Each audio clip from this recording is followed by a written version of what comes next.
Hello दोस्तों, DElEd first semester की math class में आपका स्वागत है। देखिए, इतने दिनों से आपकी क्लास नहीं हो पाई, इसके लिए सॉरी। अब आपकी लगातार क्लासें चलेंगी और आपकी राजन सीरीज़ जो आपकी चल रही है उसमें 1-2 क्लासें और होंगी। उसके बाद आपकी पवन सीरीज स्टार्ट होगी, तो आप लोग लगातार जुड़े रहिएगा। देखते हैं आज की क्लास का जो फर्स्ट क्वेश्चन दिया गया वो क्या दिया गया। देखिए, फर्स्ट क्वेश्चन क्या कह रहे हैं कि वह व्रत जो किसी त्रिभुज की सब भुजाओं को बिना बढ़ाए स्पर्श करे कहलाता है। तो जैसे आपका व्रत की बात कर रहा है, जैसे मान लो ये त्रिभुज है और त्रिभुज की कोई भी भुजाएं नहीं बढ़ाई जाएगी, ठीक है, और सभी भुजाओं को क्या करे, स्पर्श करे, ठीक है, भुजाओं को स्पर्श करे, तो ये बोला जाता है। जैसे इस टाइप से बनता है, ध्यान रखना है, ठीक है। तो इसको हम लोग क्या बोलते हैं, आपका अंत्यव्रत बोला जाता है। ऑप्शन नंबर जो सी है उसको बोला जाता है अंत्यव्रत, ठीक है। और जो बाह्य व्रत होता है या परिगत व्रत होता है वो आपका ये होता है, जैसे आपका त्रिभुज होगा, त्रिभुज के बाहर से जो व्रत जाएगा, ठीक है, ये बात क्लियर नहीं। तो इसको आपका बाह्य व्रत बोल देते हैं। ये केंद्र से होके जाएगा, ये जो कोने हैं ना त्रिभुज के तीनों, इनसे टच होके जाएगा और ये इनकी भुजाओं से, त्रिभुज की भुजाओं से टच होके जाएगा। इसको अंत्यव्रत बोलते हैं, इसको परिव्रत बोल देते हैं। क्लियर नहीं। तो याद रखना है। तो इस क्वेश्चन का जो आंसर हो जाएगा वो हो जाएगा अंत्यव्रत। देखिए नेक्स्ट क्वेश्चन क्या कह रहे हैं कि किसी संख्या में 6 का स्थानीय मान सबसे अधिक होगा। तो ये क्वेश्चन कई बार आप लोगों को करा चुका हूँ, तो आप लोग देख लीजिएगा। इसका जो आंसर हो जाएगा ऑप्शन नंबर सी हो जाएगा। देखिए नेक्स्ट क्वेश्चन क्या कह रहे हैं कि अर्धवृत्त में स्थित कोण का मान होता है। तो देखिए अर्धवृत्त का मतलब ये होता है, जैसे ये आपका पूरा सर्किल है और ये केंद्र से होके ये आपका जा रहा है व्यास, ठीक है, और ये आधे वृत्त में जैसे कोई कोण स्थित होता है, ठीक है, तो इसका मान होता है। तो ये आप लोगों ने 10th क्लास में या 9th क्लास में एक परिमेय पढ़ी होगी, जिसको हम लोग बोलते हैं कि अर्धवृत्त में स्थित कोण कैसा होता है, समकोण होता है, ठीक है। अर्धवृत्त में स्थित कोण समकोण होता है, याद रखना है ये लाइन, ठीक है। अर्धवृत्त में स्थित कोण कैसा होता है, समकोण होता है। इस टाइप से जैसे आपका केंद्र से होके जाएगा तो आप लोग समझ लेना आधा वृत्त हो गया, क्योंकि केंद्र से होके जा रहा है तो ये क्या हो गया, आधा वृत्त हो गया, क्योंकि आधा नीचे हो गया, आधा ऊपर हो गया। और ये जो कोण बन रहा है आधे वृत्त में बन रहा है, ध्यान रखना है। तो इसको आपको क्या बोलेंगे, अर्धवृत्त में स्थित कोण समकोण होता है। और ये भी चीज़ ध्यान रखना है, ऐसा नहीं होना चाहिए जैसे आपका ये ऊपर बन गया आधा, इस टाइप से यदि बन रहा है तो ये नहीं बोलेगा, ठीक है। तो मतलब जो एंगल बनेगा, जो कोण बनेगा, इस परिधि पर कहीं पे भी टच होना चाहिए, ठीक है, परिधि पर टच होना चाहिए, तभी बोला जाएगा। सही। अगर परिधि पर टच नहीं हो रहा है तो आपका समकोण नहीं होगा, ध्यान रखना है, क्लियर नहीं। तो इसी ध्यान रखना है कि आपका कह रहा है अर्धवृत्त में स्थित कोण कैसा होता है, समकोण। समकोण का मतलब हो जाएगा 90 डिग्री, ऑप्शन नंबर बी। देखिए नेक्स्ट क्वेश्चन क्या कह रहा है कि त्रिभुज का क्षेत्रफल होता है। ये तो आप लोग कर लेंगे, कई बार आप लोगों को बता चुका हूँ कि त्रिभुज का क्षेत्रफल। तो देखिए त्रिभुज तो आपके 3 टाइप से लिखाए थे और यहाँ पर त्रिभुज का क्षेत्रफल कह रहा है। तो त्रिभुज का जो क्षेत्रफल होगा क्या होता है, 1/2 आधार गुणे ऊंचाई, ठीक है, आधार गुणे ऊंचाई।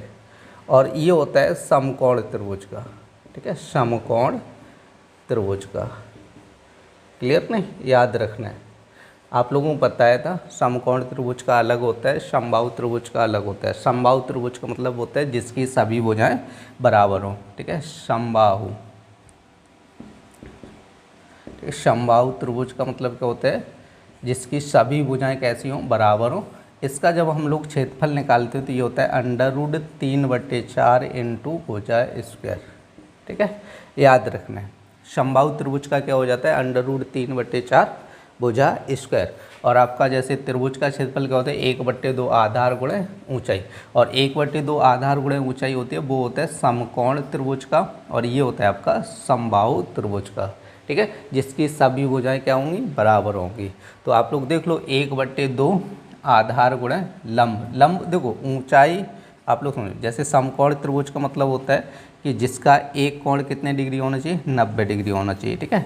तो ये आपका 90 डिग्री कोण बन रहा है, इसके सामने ये भुजा क्या होती है, कर्ण होती है, और ये क्या होती है, आधार, ठीक है। तो इसको हम लोग देखो ऊंचाई भी बोल सकते हैं या इसको हम लोग लंब बोल देते हैं, ठीक है, याद रखना है, ऊंचाई या लंब। तो वही होता है, ऊंचाई या लंब एक ही बात हो जाएगी। 1/2 आधार गुणे लंब भी लिख सकते हैं या 1/2 आधार गुणे ऊंचाई भी लिख सकते हैं, ध्यान रखना है, क्योंकि ये आधार होता है और इसको हम लोग क्या बोलते हैं, लंब बोलते हैं। ये क्या होता है, कर्ण। तो ऊंचाई का मतलब ये, ठीक है, इसी को लंब बोला जाएगा, इसी को ऊंचाई बोला जाएगा। तो आपका आंसर हो जाएगा ऑप्शन नंबर सी, 1/2 आधार गुणे लंब।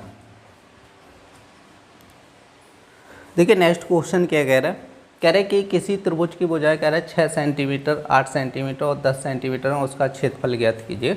तो देखिए ये तीनों भुजाएं अलग अलग दी गई हैं। तो यहाँ पर आपकी जब तीनों भुजाएं अलग अलग होती हैं तो उसको बोला जाता है विषमबाहु त्रिभुज। और आप लोगों को फॉर्मूला भी बताया था कि विषमबाहु त्रिभुज का फॉर्मूला क्या होता है, क्षेत्रफल निकालने का, ठीक है। तो यहाँ पर देख लीजिएगा, विषमबाहु त्रिभुज की बात कर रहा हूँ। तो विषमबाहु त्रिभुज का क्षेत्रफल का फॉर्मूला क्या होता है कि आपका अंडर रूट एस माइनस ए, एस माइनस बी और एस माइनस सी, ठीक है। और यहाँ से जो एस निकालते हैं हम लोग वो होता है ए प्लस बी प्लस सी अपॉन 2, समझे। तो ये होता है विषमबाहु त्रिभुज। विषमबाहु त्रिभुज आप लोगों को समझाया था कि जिसकी सभी भुजाएं अलग अलग हों, मतलब सभी का मतलब तीनों भुजाएं भिन्न भिन्न हों, तो उसको बोला जाता है विषमबाहु त्रिभुज। समबाहु त्रिभुज का मतलब होता है जिसकी सभी भुजाएं कैसी हों, समान हो। और समकोण त्रिभुज का मतलब होता है कि जिसका एक कोण 90 डिग्री हो, तो उसको क्या बोला जाता है, समकोण त्रिभुज, समझे। तो देखिए एक तो या तो आप लोग ये फार्मूला लगा के इसका क्षेत्रफल निकाल सकते हैं, चाहो तो ये फार्मूला लगा दो, ठीक है। पर सबसे पहले हम लोग एस का मान निकालेंगे। एस का मान कैसे आएगा, इन तीनों को जोड़ना है, 2 से भाग करना है, एस का मान आ जाएगा, ठीक है। यदि आप लोग चाहते हो और सिंपल करना है तो सबसे पहले देखो तीनों भुजाएं दी गई, तो हम लोग चेक करेंगे ये समकोण त्रिभुज बन रहा है, कैसा त्रिभुज बन रहा है, समझे। अब ये कैसे चेक किया जाता है कि कोई त्रिभुज समकोण है कि नहीं है, तो इसके लिए हम लोग लगाते हैं पाइथागोरस प्रमेय। आप लोगों ने पढ़ी है, ठीक है, बताया भी है पाइथागोरस प्रमेय। और पाइथागोरस प्रमेय क्या होती है तो वो आप लोगों को बता दूं, होता है कर्ण का स्क्वायर बराबर आपका होता है लंब स्क्वायर प्लस आधार स्क्वायर, क्लियर नहीं। कर्ण मतलब आपकी होती है सबसे बड़ी भुजा, लंब और आधार जो 2 छोटी भुजाएं दी जाती हैं वो होती है। तो यहाँ पर हम लोग लगाएंगे पाइथागोरस प्रमेय और यहाँ पर हम लोग चेक करेंगे, ठीक है, कि ये समकोण त्रिभुज है कि नहीं है।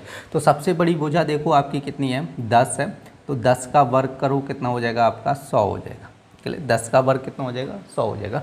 अब जो 2 छोटी भुजाएं बची हुई हैं उनका वर्ग करो, 8 का स्क्वायर करो कितना हो जाएगा, 64 हो जाएगा, ठीक है। और 6 का वर्ग करो, 6 का वर्ग करेंगे कितना हो जाएगा, 36 हो जाएगा। तो इन दोनों को जोड़ो, ठीक है, जो छोटी दोनों भुजाओं के वर्ग आया ना उसको ऐड करो। तो ऐड करेंगे तो ये भी कितना बन रहा है, 100 बन रहा है, समझा है। देखो बड़ी भुजा का वर्ग कितना आया, 100 आया।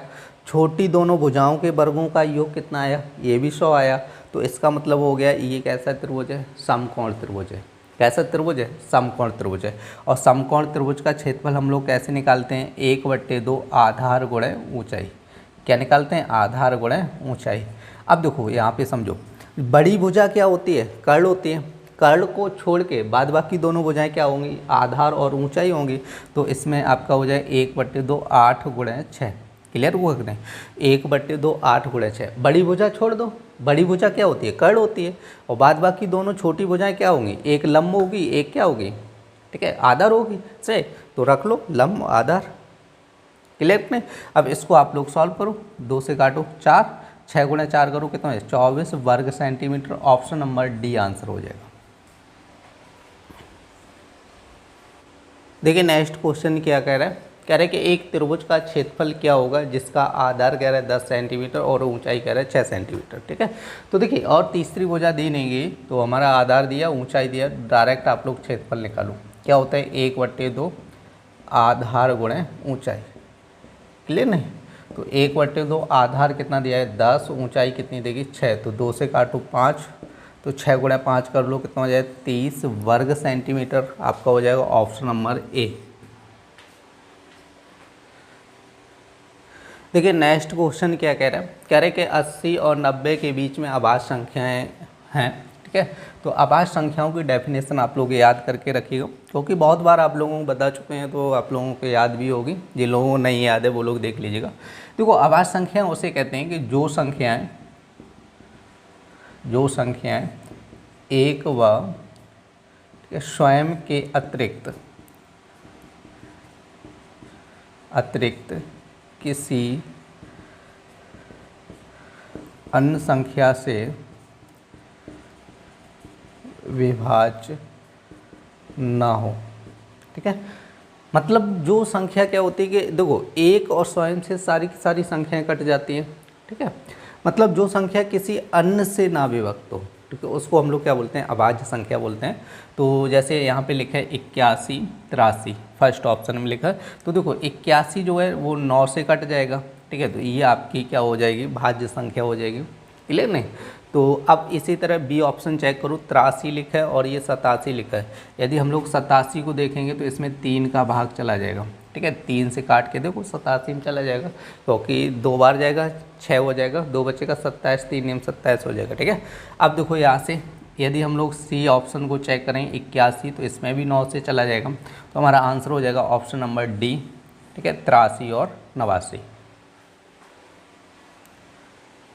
देखिए नेक्स्ट क्वेश्चन क्या कह रहे हैं, कह रहे हैं कि ₹15 कितने का 20% है। तो हमसे ये कह रहे हैं जो 15 रुपये है ना, कितने का 20% है। यहाँ से समझना होगा थोड़ा भाषा को। देखो लाइन बहुत छोटी लिखी है, ठीक है, लेकिन समझना कठिन है। यहाँ पर ज़्यादातर बच्चे क्या करेंगे, इसको ऐसे करेंगे, 15 करेंगे, 15 का 20% निकालेंगे। ठीक है, और ऐसे करके करें 20 500, 5 3 15 का, ये 3 आएगा। गलत आंसर है भाई, ऐसे नहीं करना है। यहाँ पे समझो क्या कह रहा है कि जो 15 है ना, 15 कितने का 20% है। समझे, कितने का कह रहा है, तो वो संख्या हमें पता नहीं कितने का है, तो वो संख्या हम लोग मान लेंगे कितने का है, x। और x का कितना है, 20% है, और 20% कितना है, 15 है। समझे, इस चीज़ को आपको हल करना होगा। अब इस चीज़ को जब हल करेंगे तो 20 से काटेंगे, कितनी बार कटेगा, 5 बार कटेगा, और ये 5 कहाँ जाएगा, इधर क्रॉस में आएगा, तो ये हो जाएगा 15 गुणा 5, और 15 गुणा 5 कितना हो जाएगा, 75 हो जाएगा। तो आपका आंसर हो जाएगा ऑप्शन नंबर ए, 75। देखिए नेक्स्ट क्वेश्चन क्या कह रहा है, कह रहा है कि पाई चित्र में प्रदर्शित कुल आंकड़े आधारित होते हैं। जैसे पाई चित्र का मतलब होता है कि जैसे हम लोग नहीं ये गोला बनाते हैं, सर्किल बनाते हैं, और इसमें आपको दर्शाते हैं इस टाइप से कि ये आपका जैसे हो गया 70 डिग्री। ठीक है, जैसे कपड़ा हो गया। ठीक है, जैसे आपका ये देता है 90 डिग्री शिक्षा होता है। ठीक है, ऐसे करके जो आंकड़े दर्शाए, तो हमसे ये कह रहा है कि जो आंकड़े आधारित होते हैं तो टोटल कितने डिग्री होता है, ये कह रहे हैं। तो जो टोटल सर्किल होता है वो 360 डिग्री का होता है।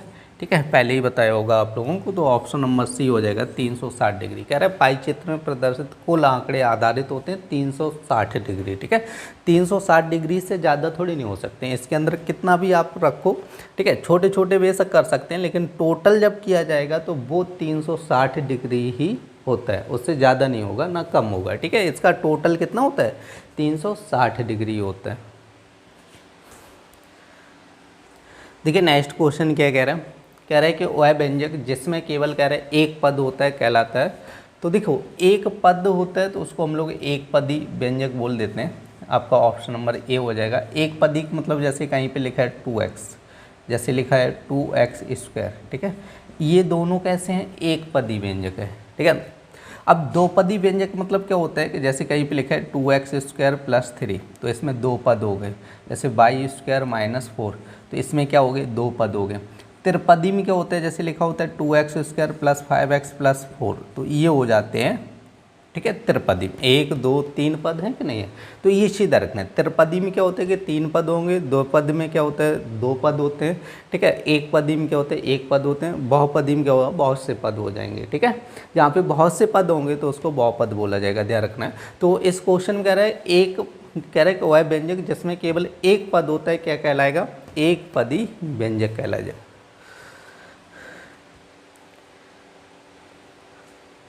ये थी DLED फर्स्ट सेमेस्टर की मैथ क्लास। उम्मीद करते हैं आप लोगों को पसंद आई होगी। यदि पसंद आई तो कृपया लाइक करें और ज़्यादा से ज़्यादा शेयर करें, जिससे कि ज़्यादा से ज़्यादा लोग जुड़ सकें।